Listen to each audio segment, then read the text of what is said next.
안녕하십니까. 소마시네마의 소마 50일입니다. 자, 오늘 막 리뷰는 어제 밤에 본 영화인데요. 넷플릭스에서 봤고요. 정이라는 영화입니다. 화제작이죠. 그러니까 올해 지금 이번 주 1월 26일인데 이 주간에는 설 연휴 끝나고 나서 뭐 특별하게 그 인상적인 개봉작들이 거의 등장하고 있지 않기 때문에 극도 날씨도 매우 춥고요. 그래서 개봉간에 또 그 인상적인 영화 별로 등장하지 않고 있습니다만 넷플릭스에서 이 작품 1월 20일에 정의가 공개가 돼서 좀 챙겨봤습니다. 자, 일단 이 영화는 연상호 감독의 작품인데요. 연상호 감독하면 이제 부산행이 제일 먼저 떠오르실 거예요. 뭐 연상호 감독 원래 애니메이션 출신이죠. 그래서 사실은 애니메이션 시절에 굉장히 비관적인 비전의 작품들이 상당히 많이 호평을 받았습니다. 그러니까 원래 그 지옥이라는 그 시리즈도 제작했지만 원래 지옥이라고 하는 것도 2003년도에 만들어진 애니메이션이고요.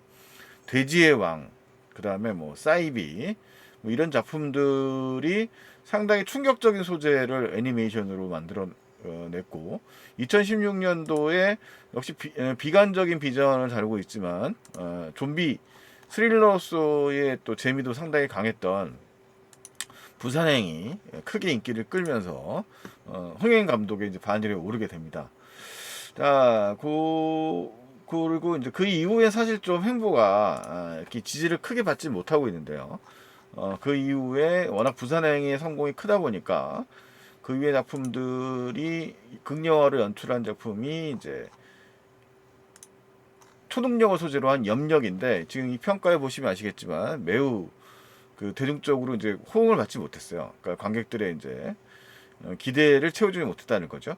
반도도 이 디스토피아가 된 한반도를 배경으로 해서 만들어진 일종의 부산행의 속편이라고 할 수 있는데 역시 인기를 끌지 못했습니다. 이게 좀 약간 심파적 요소들을 늘 지적받고 있는데 이 작품은 이제 아예 넷플릭스 포맷으로 공개가 돼서 지금 공개가 된 상태입니다. 정이라고 하는 작품은 소재가 기시감이 드는 소재예요. 사실 이 영화를 보면 그 정이라는 영화를 보면 이전에 뭐 일단은 영화의 초반부의 전개 과정에 이제 그 퍼포먼스, 그러니까 반복적인 어떤 특정한 부분에서의 액션들이, 그러니까 이제 정이라고 하는 김현주가 연기하는 캐릭터가 일종의 이제 사망한 여전사죠.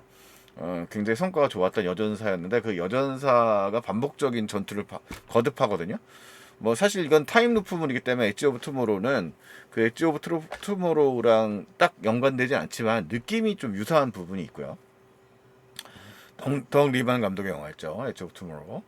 그 다음에 이런 시퀀스는 사실 유사한 시퀀스가 존재하기 때문에 거의 그 이 아이로봇이라는 영화인데 알렉스 프로스 감독의 영화고요. 윌 스미스가 출연했던 당시에 이제 사이보그 AI를 소재로 하고 있는데 이 시퀀스의 느낌은 그 이 정이란 영화에서도 요 느낌, 요런 느낌.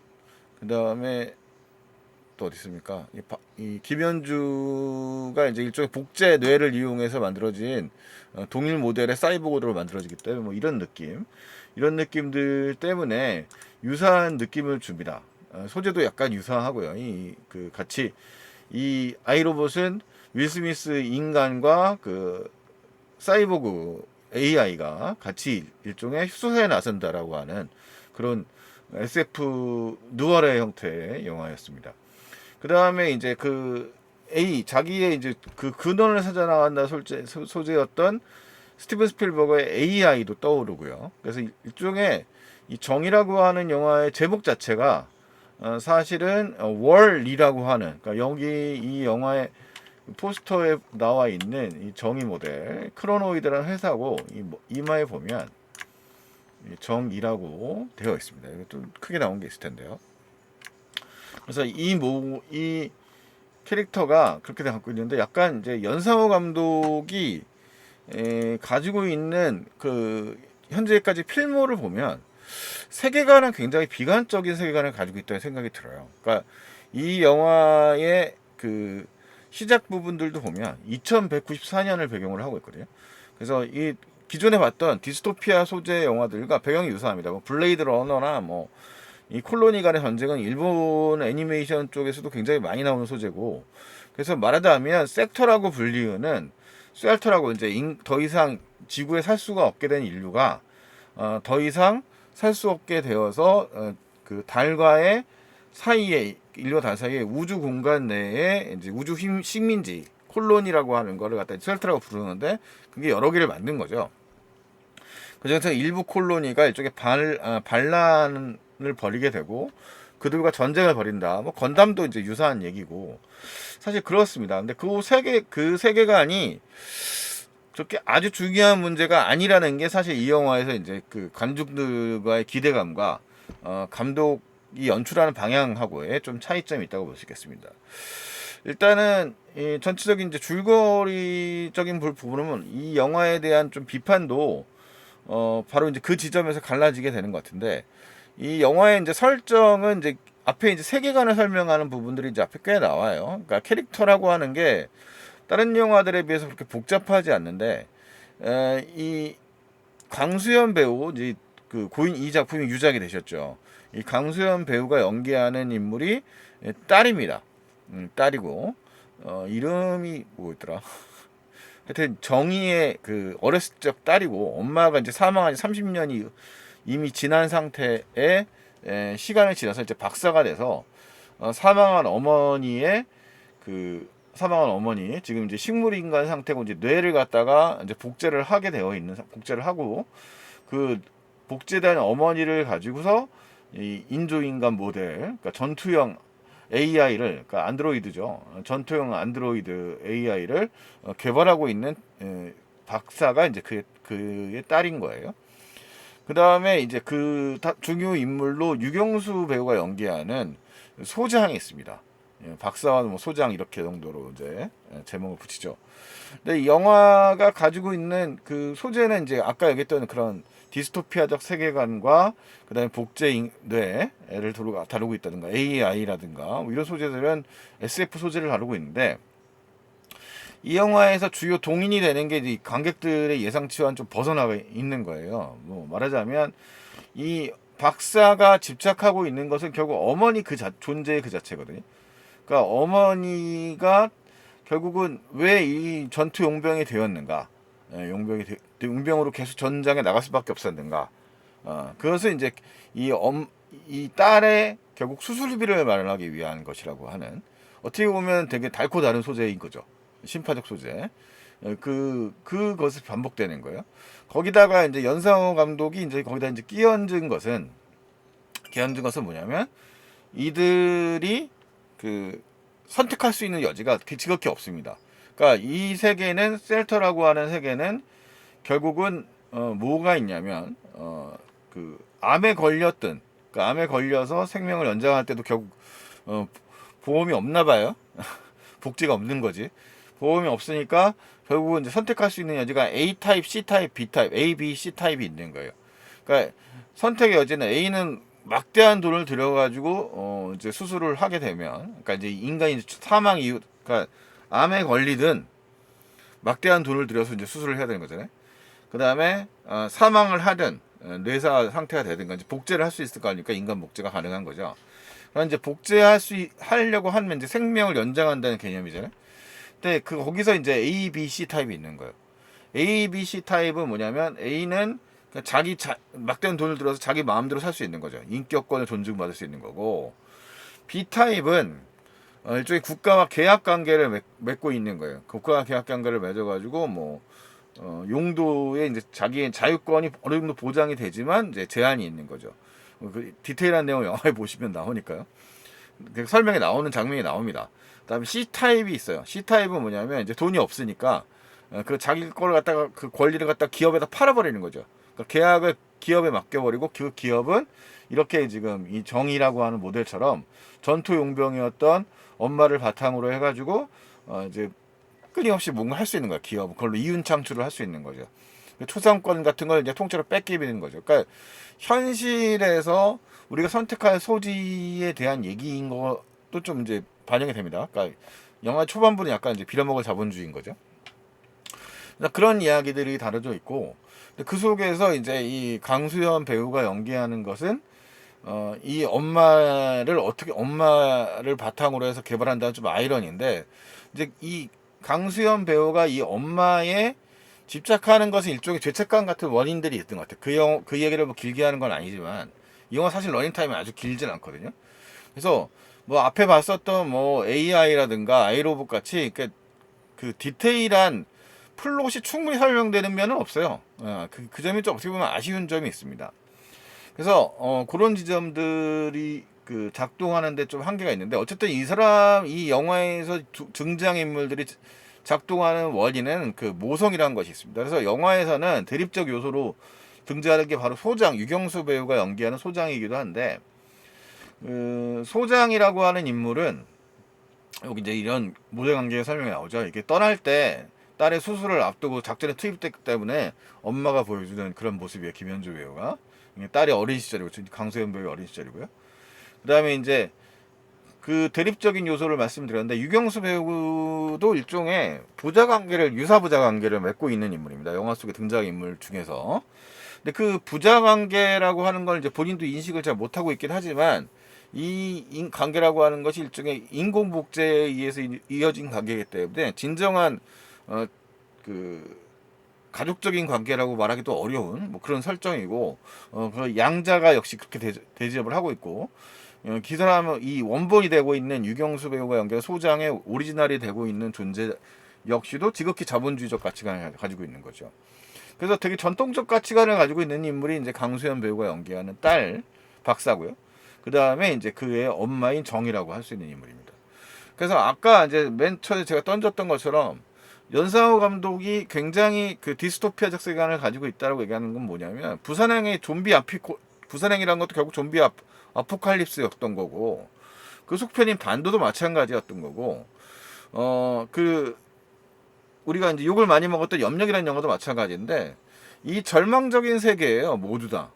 예, 이 염력은 현실적 세계지만, 그 되게 핀치에 몰려있는 용산 참사의 당사자와 같은 거의 유사한 위치에 차지하고 있는 인물들이 그 염력이라는 영화의 주인공이었거든요.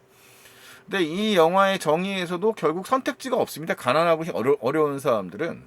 그래서 그 둘이 오직 의지할 수 있는 것은 선택지가 없는 데서 결국 가족들밖에 없는 거예요.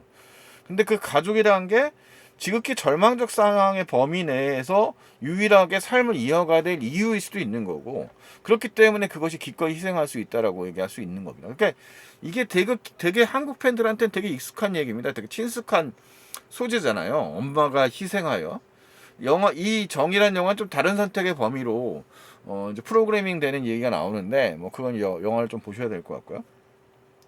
그래서 이 영화가 사실은 그 한국에서 좀 의아해합니다. 왜냐하면 넷플릭스 세계 순위에 올라가서 인기를 꽤 끌고 있거든요. 그래서 이제 많은 사람들이 분석할 때 정의의 완듬세가, 그러니까 인정하고 싶지 않은 거죠. 이 영화가 우리가 생각하는 SF적인 그런 그 완성도 높은 영화들, 블레이드 러너를 비롯한 수많은 걸작들이 있지 않습니까? 거기서 탐구하는 어떤 본질적인 얘기를 다루고 있는 영화라고 보기는 어렵단 말이에요. 한국의 신파가 거기서 왜 나와? 이런 느낌이 들단 말이죠. 그래서 평가도 좀 엇갈리는데, 보시면 지금 이제 관계평가 59니까 뭐 그냥 뭐 별로 그렇게 좋지 않은 편이고, 그리고 평가의 평가도 로텐토마토 지수 47이니까 뭐 반반이죠. 그러니까 여기 보시면 신선도가 빨간 토마토와 이게 이제 이 아이콘 자체가 이제 좋지 않은 쪽과 이제 그 좋은 쪽으로 이제 나눠 설명하는 거고요.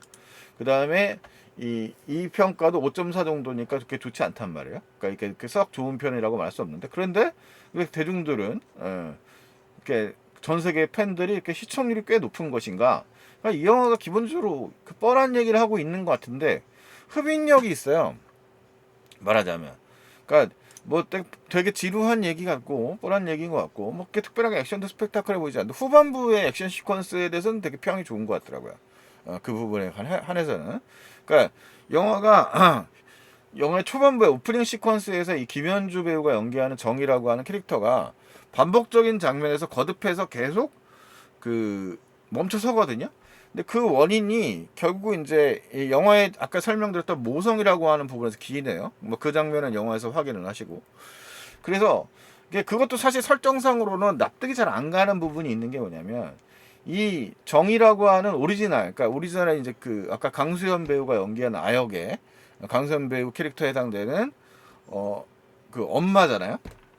근데 그 지점에서 캐치가 안 되는 거죠. 이 연구진들은 왜 이 항상 엄마가 특정 장면에, 그러니까 전쟁에 실패해서 전사를 한 건데 그 장면에서 왜 항상 멈춰서는가, 왜 오류가 생기는가 이런 부분이고, 그 다음에 그 속에서 이제 그 확인이 안 되는 뇌파의 능력치가 올라가는 지점을 발견을 하게 되는데 그게 이제 모성으로 설명되는 거죠.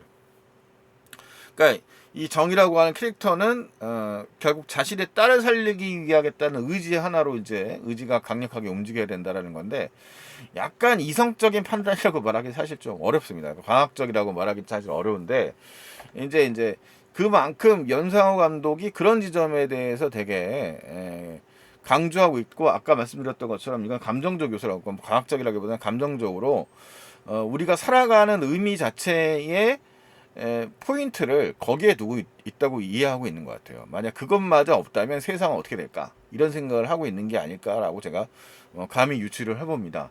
연상호 감독의 영화들의 연작들을 보자면. 그래서 요 지점들이고요. 그 다음에 이제 한국 관객들이 이제 되게 조금 또 부담스러워하는 게 미스캐스팅 논란이 사실 좀 있습니다. 그러니까 강수현 배우가 이 지금 박사 연기를 하고 이제 이 작품 유작이라고 했지 않습니까?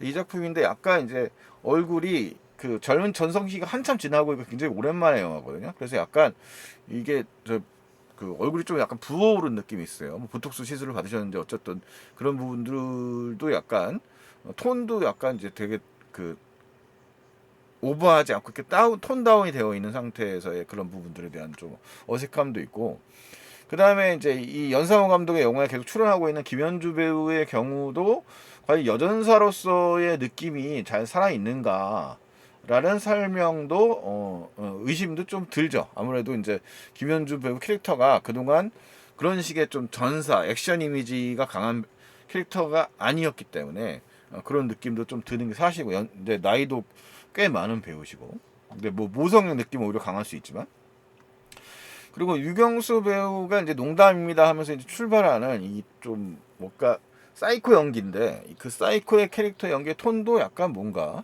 엇나간 느낌입니다. 개인적으로도 저도 유경수 배우님 연기 자체가 잘못이라기보다는 그렇게 연출된 것은 좀 그렇게 납득이 안 간다고 해야 될까요? 그러니까 굉장히 뭔가 좀 세상을 가볍게만 바라보는 그런 존재처럼 이제 묘사되고, 그다음에 이제 뭐 그런 좀 사이코패스틱한 연기를 하는데 그게 이렇게 썩 잘 녹아들었다는 느낌은 들지 않거든요. 그래서 그런 부분들이 사실 영화의 초반부에서 사람들이 좀 거부감을 들게 만드는 연출적인 좀 문제였던 것 같아요. 근데 아무래도 이 영화를 한국어로 접하지 않는 해외 관객들의 경우에는 그 오히려 유경수 배우라든가 이 배우들의 연기에 대한 칭찬이 많더라고요. 그러니까 오히려 좀 오버액팅 된 듯한 느낌의 모습들이 조금 더 그런 받아들이는데 좀 편하게 받아들이는 분들이 더 해외에는 좀 더 있으신 것 같고요. 그 다음에 뭐 연상호 감독이 연기했던 그 정서적 요소들이 오히려 잘 녹아든 것 같다는 생각이 듭니다. 사실 이 영화의 제작비가 한 200억 정도라고 들었거든요. 그러면 이제 헐리우드 예산 달러로 보자면 200억이면 얼마입니까? 200억이면 200억 달러. 네.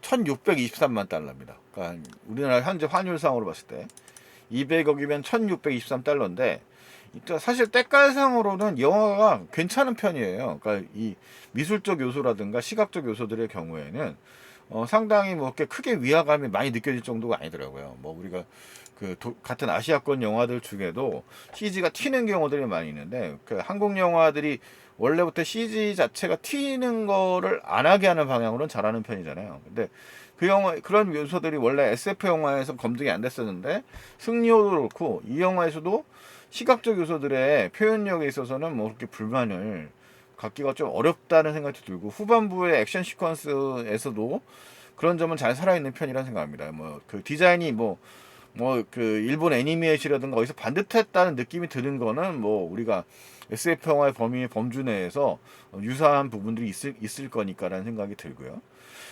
그 다음에 이제 이 김현주 캐릭터를 배우려 가지고 기본으로 하고 있는 정의 모델의 뭐 이런 디자인 같은 경우도 어느 정도 뭐 현실감이 좀 있는 편이라는 생각이 좀 들고, 뭐 시각적으로 보기에는 제가 뭐 과하게는 아무 무리는 아닙니다만, 그런 면에서 이 영화가 뭐 이렇게 평가를 받지 않을까라는 생각 뭐 감히 유추를 해봅니다. 어쨌든 정이라는 영화 자체는 뭐 사실 완벽한 SF의 걸작 마스터피스라고 말하기 사실 되게 어려운 얘기지만 생각보다는 그런 점에 포커싱을 해서 보면 꽤 흥미로운 소재의 영화가 아니었나 생각이 들고, 뭐 연상호 감독의 뭐 그런 세계관을 뭐 관객이라고 하는 게 선택의 여지가 있는 거죠. 그러니까 내가 싫으면 안 보면 그만이고 내가 마음에 안 들면 그만인 건데, 뭐 전 그렇습니다. 뭐 이 영화가 뭐 완전하게 훌륭한 영화라고 말하기도 어렵고, 뭐 아쉬운 부분이 없지 않아 상당히 많이 있을 수 있습니다만, 뭐 특히 이제 이런 해외의 그 할리우드의 뭐 걸작들, 잘 만들어진 SF 영화들에 비하면 그런 좀 깊이감 같은 거, 그다음에 과학적 개념에 있어서의 그런 좀 이해도, 그런 거에 테마를 맞추고 있는 영화가 아예 아니지 않나 생각이 듭니다. 그러니까 연상호 감독이 다루고 있는 거는 어떻게 보면 그 아니메에 열광했던 세대 SF 아니메에 열광했던 세계에서 가지고 있는 절망 어린 세계의 그나마, 그러니까 절망 어린 세계라는 건 사실 현재 진행형이거든요. 그 현재도 살고 있는 세계에 그것마저 없었더라면, 모종마저 없었더라면, 그 사랑마저 없었더라면 이라고 하는 세계관의 확장이라고 생각되지 않나라는 생각이 듭니다. 이상 뭐 정의에 대한 제 나름의 감상평이었습니다. 저는 소마 시네마에서 소마 50입니다. 다음에 또 만나도록 하죠. 안녕히 계십시오.